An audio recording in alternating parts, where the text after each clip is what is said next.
कुछ मंगलों को मैंने देखा था।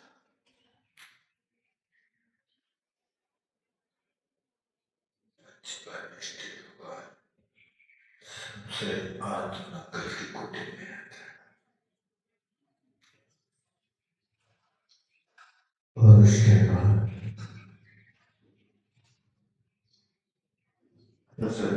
तेरे को मंगल माना, सभी दर्शन, सभी ज्ञान, सभी चरित्र, ये मंगल है। अथवा नौ देवता मंगल मानते हैं। पंच परमेष्ठी, इनके अलावा चेत, चैतन्य, धैर्य और आगम, ऐसे नौ देवताओं को भी मंगल माना जाता है। और यहाँ पर जैसे अपन कामना करते हैं, देशस्य राष्ट्रस्य भविष्यराज्ञा करोतु शांति भगवान जिनेन्द्र, इसी भावना को लेकर के यहाँ पर अगला मंगल 63 सलाका के पुरुषों को, सलाका पुरुष जो होते हैं, सलाका का अर्थ सलाग्नी पुरुष,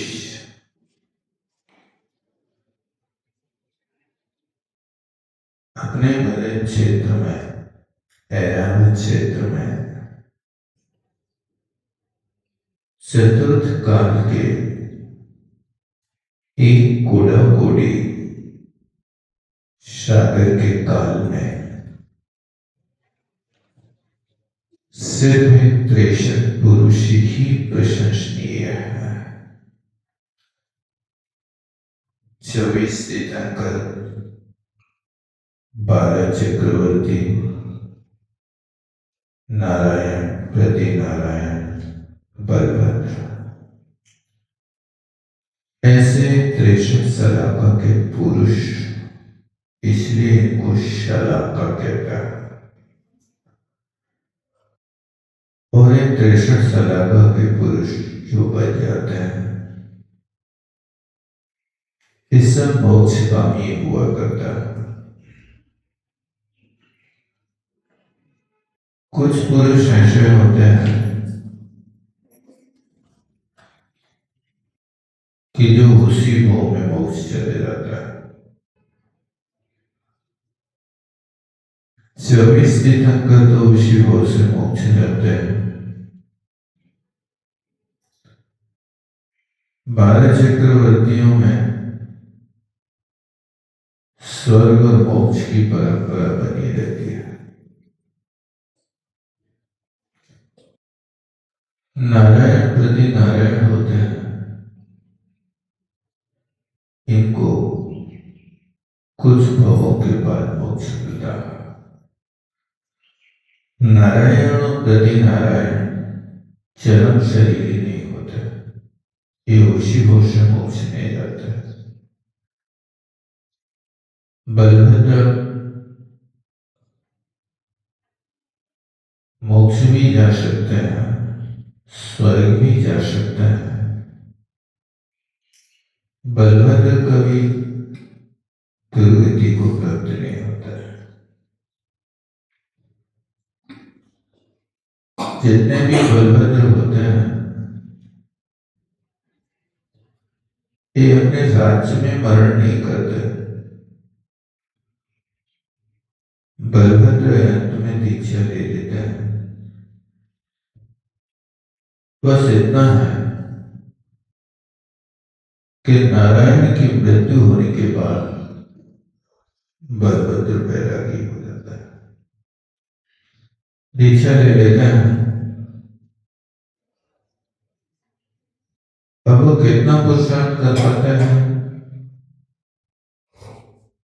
कुछ स्वर्ग ही जा पाते हैं, कुछ मोक्ष चले जाता है। इस तरह से 63 सलाका के पुरुषों में बलवत्त स्वर्ग और मोक्षगामी होते हैं। तीर्थंकर तद्भव मोक्षगामी होते हैं। चक्रवर्ती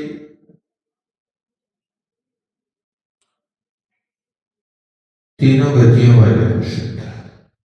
मोक्ष भी जाते हैं, स्वर्ग भी जाते हैं, और यदि चक्रवर्ती राज्य अवस्था में मरण को प्राप्त होता है तो नरक भी जाता है।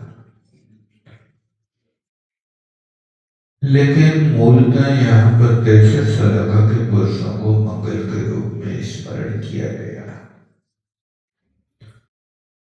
फिर आगे चलकर के रिद्धिधारी मुनि महाराजों के लिए स्मरण किया। मोक्ष जाने के पहले प्राय करके कुछ ऐसे महापुरुष होते हैं कि जिनको स्वरिद्धियां हो जाती हैं। कुछ ऐसे महापुरुष होते हैं कि जिनको स्वरिद्धियां नहीं होती। जैसे बुद्धि रिद्धि है तो कुछ मुनि महाराज ऐसे हैं, मतिस्मृत ज्ञान होने के बाद केवल ज्ञान हो जाता है, उनको अवधि हमारा पूरे ज्ञान नहीं हो पाता। कुछ ऐसे मुनि महाराज होते हैं कि जिनको अवधि ज्ञान भी हो जाता है। कुछ ऐसे होते हैं कि मनप्रिय ज्ञान होता, अवधि ज्ञान नहीं होता।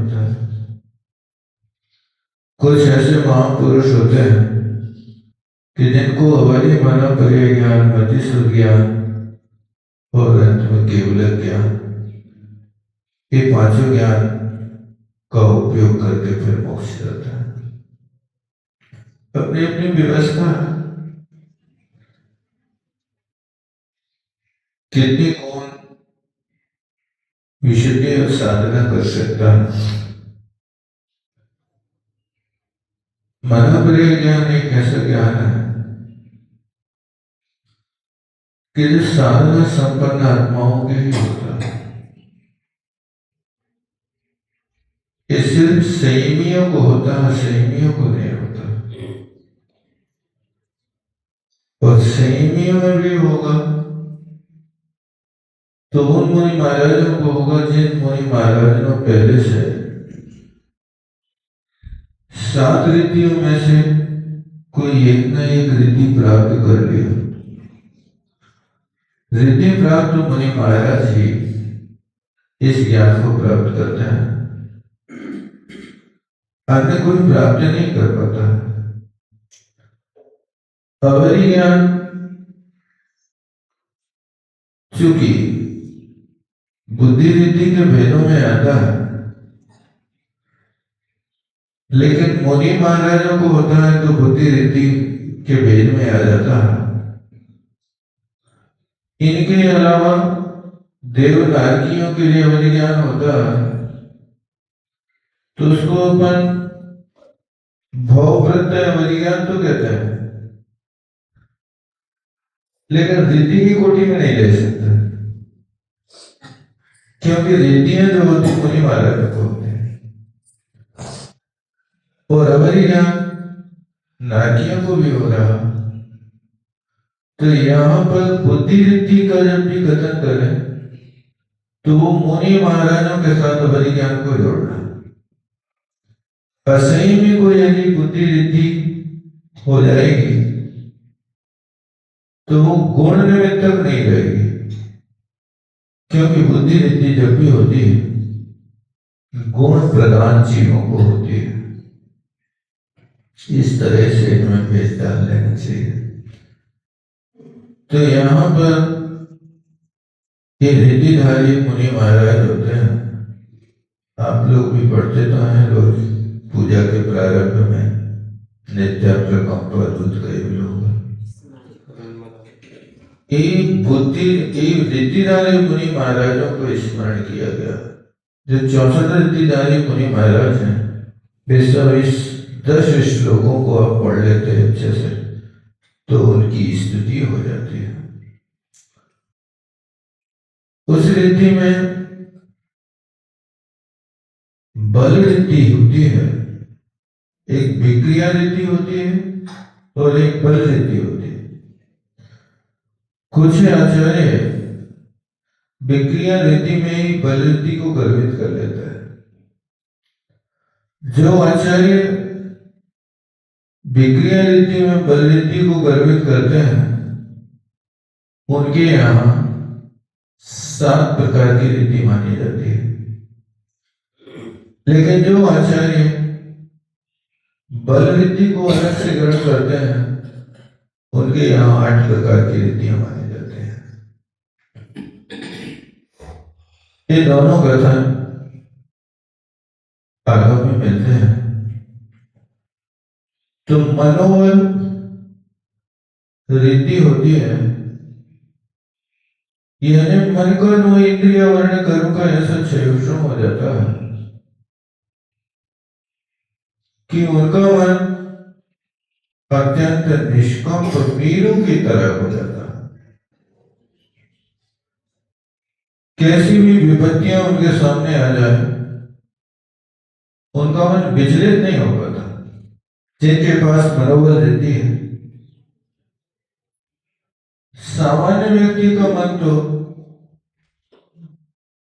कोई छोटी सी घटना घटती है तो बहुत जल्दी विचलित हो जाता है। इसलिए मन से दृढ़ प्रति होना चाहिए। मन से हमेशा अच्छी बात ही सोचना चाहिए, क्योंकि मन रीति, मनोबल रीति बहुत दुर्लभता से प्राप्त होती है। इसलिए जितने फूहड़ विचार आते हैं उन विचारों को ऐसे हटाया करो जैसे कोई बरसात की नदी में स्नान करने जाता है तो बरसाती नदी में कचरा बहता रहता है। अब आपको स्नान करना है तो क्या करेंगे? अपने हाथों से कचरा को दूर ढकेल देते हैं और जितने स्थान पे पानी निर्मल हो जाता है उसमें व्यक्ति डुबकी लगा लेता है तो फिर बाहर निकल जाता है। इसी तरह आपके मन में कोई कचरा दिखाई देने लगे, विकार दिखाई देने लगे तो उस कचरा को ऐसे ही हटाना चाहिए जबरदस्ती हाथ से अलग करके, और अपनी काया को गंदे नहीं होना देना चाहिए। इसी तरह मन में खोटे विचार आते हैं तो उन खोटे विचारों को जबरदस्ती बुद्धि पूर्वक हटाओ। इन्हें करोगे नहीं। किसी भी कार्य करने के लिए आपके मन में 1000 बार विचार आ जाते हैं और आपको भी विश्वास है कि हम इसमें सफल नहीं हो पाएंगे, क्योंकि जो लोकनीति कार्य होता है उस लोक निंद कार्य को कैसा भी व्यक्ति हो पहले 100 बार सोचना पड़ता, तब कहीं जाकर के वो कदम बढ़ा पाता है। तो इससे अच्छा है कि ऐसे खोटे कार्यों को मन में आने के पहले धक्का मार के बाहर कर दो। ये पुरुषार्थ मनोबल रीतिधारी मुनि महाराज करता है। वचन और रीतिधारी मुनि महाराज प्राय मौन रहते हैं। उनके वचनों में वो जादू रहता है कि अपने वचनों के माध्यम से सामने वाले व्यक्ति को चाहे तो बिल्कुल स्वस्थ, प्रसन्न और हमेशा के लिए सुखी कर दे। इसको आशीर्वचन कहते हैं। आशीर्वचन क्या है? जिसको आप आशीर्वाद कहते हैं ना, आशीर्वाद दे दो। ये आशीष वचन होते हैं कि जिन वचनों के माध्यम से सामने वाले के ऊपर कृपा कर दें तो उसका जीवन धन्य हो जाए, और सामने वाले के ऊपर कोपित हो जाए तो द्वारका नगरी जैसी नगरी को भस्मसात कर दें। ऐसा भी संभव है। जब कोई अपने निजी पाप कर्म का उदय हो तो सामने वाला व्यक्ति कोई द्वेष करने वाला हो, उस परिस्थिति में ऐसे निमित्त मिलते हैं कि जिनके कारण व्यक्ति धर्म से पतित हो जाता है। संसार में पतन के कारण है तो सिर्फ 3 है: काम, क्रोध और मद।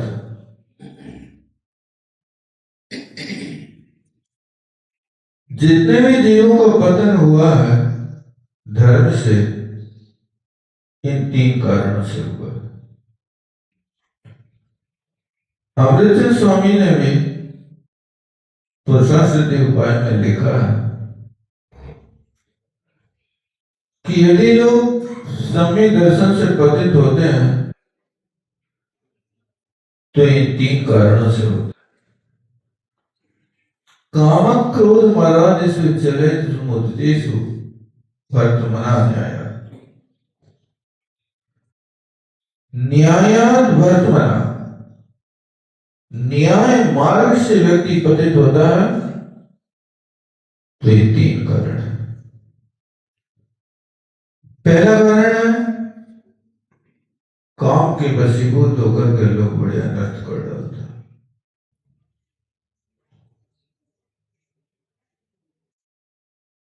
और एक काम कई लोगों का इतना तीव्र होता है कि जैसे सिंह एकदम छलांग मार करके शिकार कर लेता है, ऐसे कई लोगों के तीव्र परिणाम होते हैं जो शिकार तो करते हैं लेकिन जीवन भर के लिए ये लोगों पर लोग दोनों बर्बाद कर देते हैं। ये काम की पीड़ा, इन मोहिनी कर्म के भेदों में एक 9 कसाय नाम की कसाय है। उस 9 कसाय के अंतर्गत एक वेद कर्म की व्यवस्था है। उस वेद कर्म की व्यवस्था के साथ यदि अनंतानुबंधी या प्रत्याख्यान, प्रत्याख्यान आदि कसायों की तीव्रता होती है तो व्यक्ति सिंह की तरह उछल कूद करने लगता है। बस इतना है कि प्रत्येक व्यक्ति को इसकी नश्वरता को समझना चाहिए। यदि आप उस समय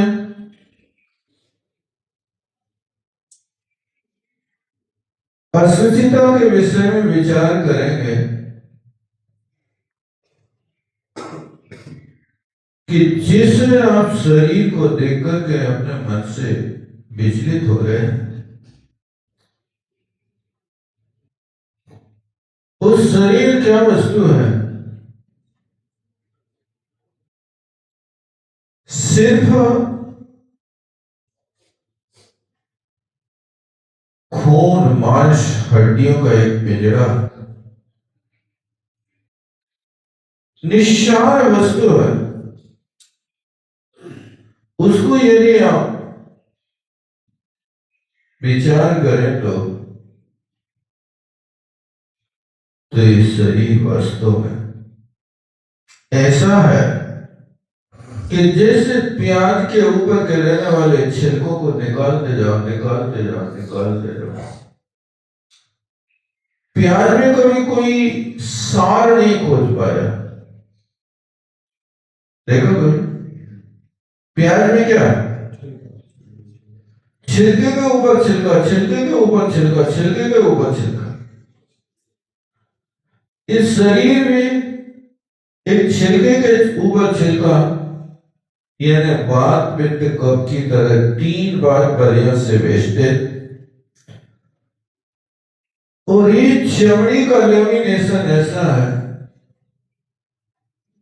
कि मक्खी के पंख के बराबर पतली दुबली, ऐसी 7 परतों से ये चमड़ी उस मांस और हाड़ को ढांक करके रखी है। थोड़ी सी खरोंच लग जाती है तो बाहर दिखाई देने लगता है। जिसके प्रति व्यक्ति की दृष्टि चंचल होती है, यदि आधा इंच गहरा घाव किसी के शरीर में हो जाए तो व्यक्ति स्वयं देखने में समर्थ नहीं हो पाता।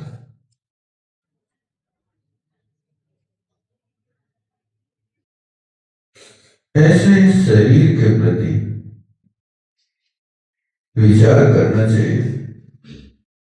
इसलिए कहा, राचन योग न स्वरूप जागो, बिरचन रोग सही। इसमें रचन करने, रचने पचने की तो कोई बात नहीं है, बस विरचन योग से इससे वैराग्य धारण करना चाहिए। वही सही है, कोई व्यवस्था नहीं। बस कारण है कि व्यक्ति को वास्तविकता पता नहीं है। वो वास्तविकता का पता न होने के कारण असंयमी लोगों की प्रवृत्ति देखकर के लोगों की संयम में प्रवृत्ति होती है। और जब उसके स्वरूप को जान लेता तो अंदर में गिलानी होती। हे आत्मा, तू कहां झापा बात कर रहा है? जिस शरीर की दशा है कि 9 द्वार वह निष्माषण नाम लिए देने आवे। जिस शरीर के अंदर रहने वाले 9 मलद्वार जिनका नाम लेते ही घृणा पैदा होती है, वो तो बार बार उसी में रच रहा है। एक बहुत बड़ी भूल है। ऐसा यदि अपने आप को संबोधन देना सीख जाए व्यक्ति और उस काल को टाल दे, उस द्रव्य को टाल दे, तो उस कारण से बच सकता है। इसलिए आचार्य महाराज ने कहा कि धर्म से पतित होने के सबसे प्रधान कारण, पहला प्रधान कारण क्या है? काम है।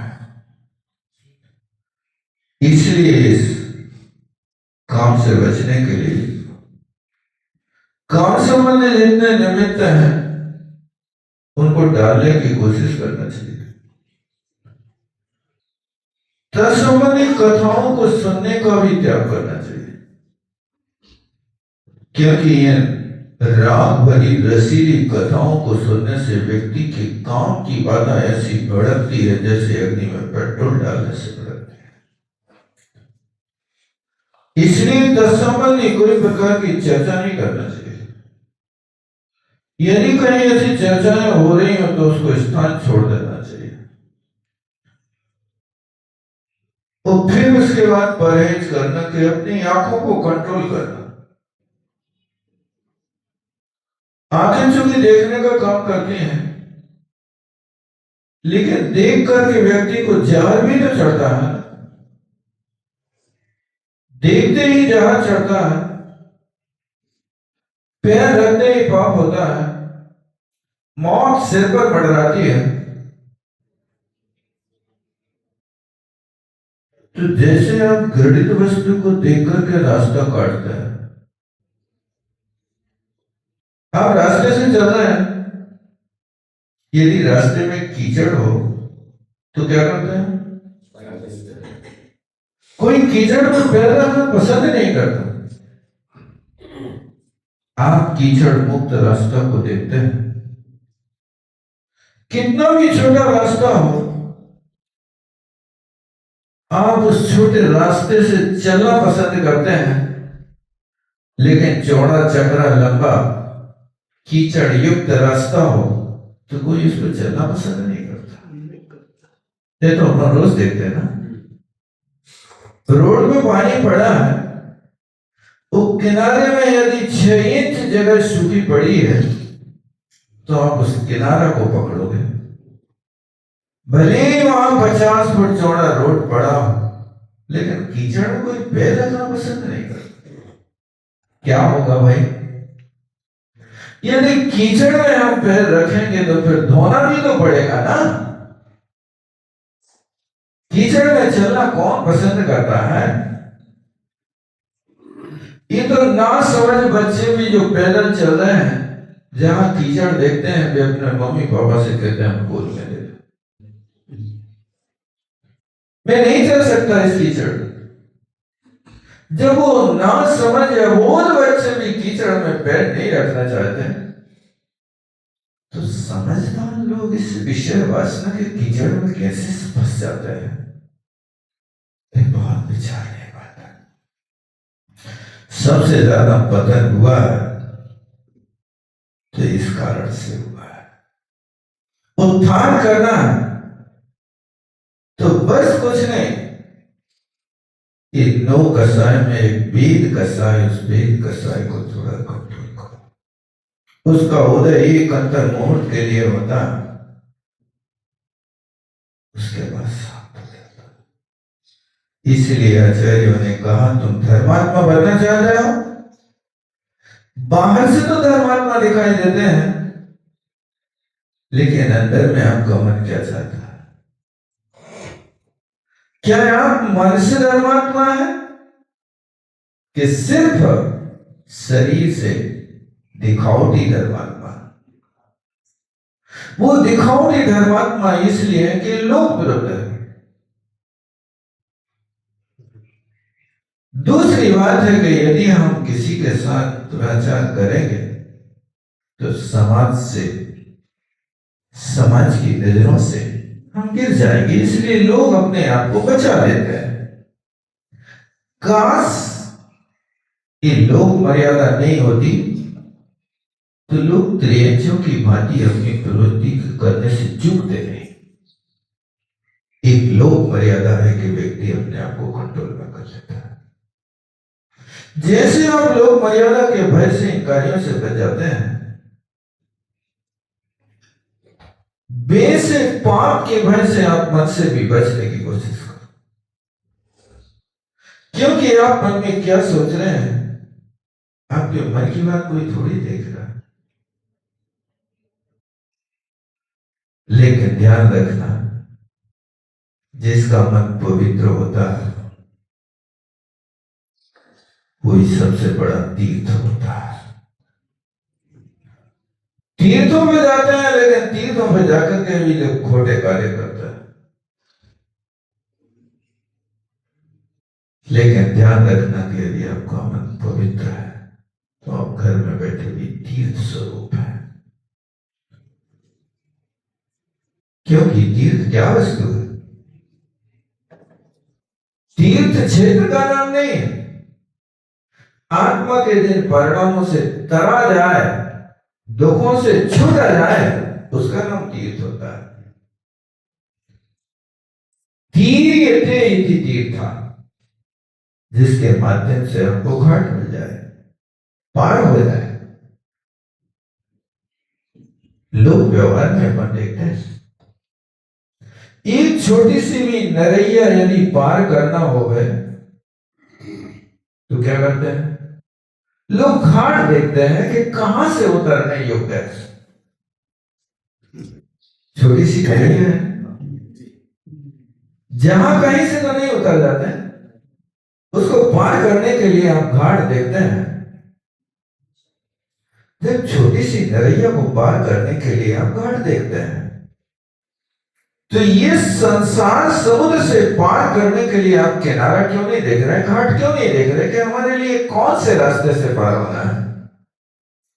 इसलिए कहा, द्वादशांग के घाटन को कोनो तो घाट पकड़ दे, तो चतुर्गति की बेतरणी में बिना मौत ना मरते।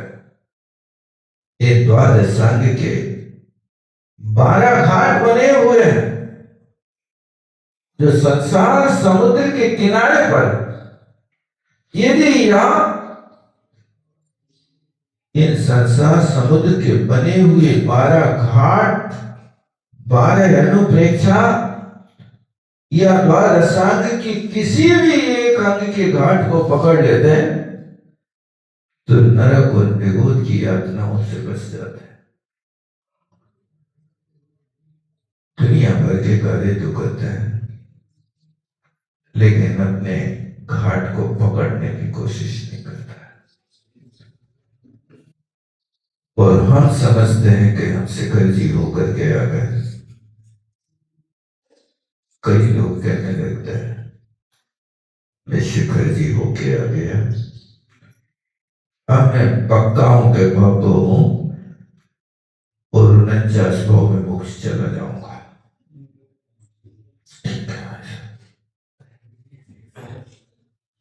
49 भाव में आप शिखरजी की वंदना करके मोक्ष चले जाएंगे, बात सत्य है। लेकिन वंदना कैसे करना है? वहां जाकर के बंदरों की तरह उछल कूद करना है कि लिखा है कि जो भाव सहित वंदे जो कोई ताई नरक दुर्गति नहीं होगी। जो भावों के साथ वंदना करता है उसको नरक त्रेयच गति नहीं होगी, लेकिन मोक्ष चला जाएगा। जी कहां लेगा? बताओ कहां लेगा?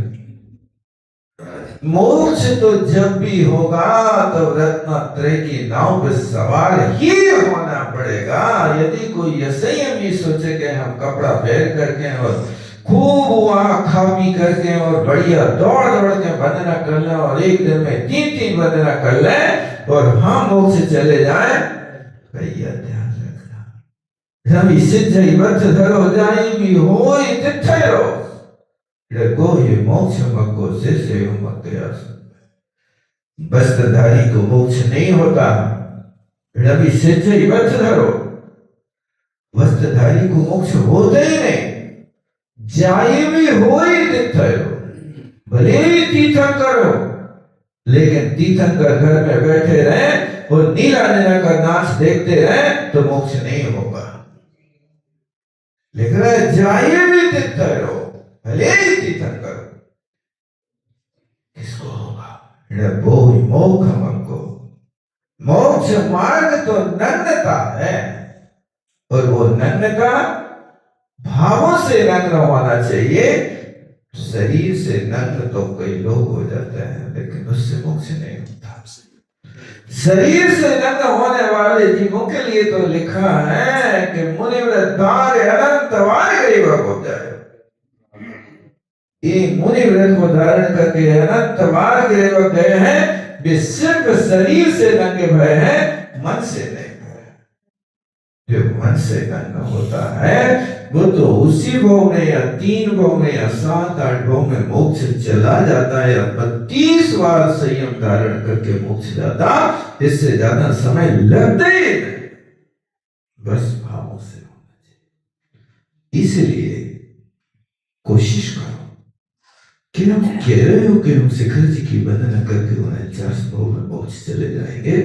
जे कहो कि 48 भाव तक तो हम यहाँ पर कपड़ा पहन के वंदना कर रहे हैं, लेकिन 49वें भाव में मुनि बन करके वंदना करके और पारसनाथ की टाप पे बैठ करके, हे पारसनाथ भगवान, जिस रूप से तुमने मोक्ष पाया, झपक श्रेणी आरोहण करके मैं वो काम करूंगा, तब तो संभव है। अन्यथा कोई धारणा बना लेके हम तो बिल्कुल पक्के हो गए, रजिस्ट्री हो गई भैया। रजिस्ट्री भी कभी कभी होती कि नहीं होती है। अब जब सरकार की मुद्रा लग गई, लेन देन बरोबर हो गया, अब फेल क्यों कर रहे हो? बस यही दशा है। यहाँ पर भी निकट पे पहुंचने के बाद भी कई लोग लौट के आ जाते, लौट के बुद्धू घर पे आए, ये हो जाता है। आज तो ये भी देखने में जा रहा है कि द्वार तक पहुंच गए, लेकिन फिर भी खाली हाथ आ गए। एक दिन एक पेपर में पढ़ा था कि एक लड़का की शादी हो गई थी, सो यहाँ से बारात गई, बड़ी धूमधाम से बारात लेकर के गए, और वहां पर बारात लगने को हुई तब कुछ मामला गड़बड़ हो गया। तो पेपर में हेडिंग छपी थी, दूल्हा खड़ा द्वार, दुल्हन हुई फरार। आप द्वार पे खड़े देखो, फिर भी अब तुम क्या हो? लौट के बुद्धू घर के आ गए, वहां तक गए। अब जब दुल्हन नहीं तो क्या करोगे? यही दशा है कि तुम मोक्ष के द्वार पर दूल्हा बन करके गए, लेकिन मुक्ति वधू फरार। क्यों है फरार? बेटा तुमने सही नहीं किया करार। जो हमने कहा था कि भावों से नत्र निर्मल लेकर के आओ तो हम तुम्हें स्वीकार करेंगे। तुम सिर्फ बदन से नंगे आए हो, भावों से नहीं आए। भावों में तो कचरा लेकर के आए हो, तुम कभी दिल नहीं सकते हो। इसलिए कोशिश करना इन 3 चीजों को त्याग करने का। कौन सी 3 चीजें? काम, क्रोध और मद। ये 3 चीजें यदि तुम्हारे मन से निकल जाए तो तुम्हारा मन पवित्र हो जाए, और पवित्र मन ही तीर्थ बन जाए। बोलो आचार्य गुरु विद्यासागर जी महाराज। श्रवण के ज्ञान से सुचेत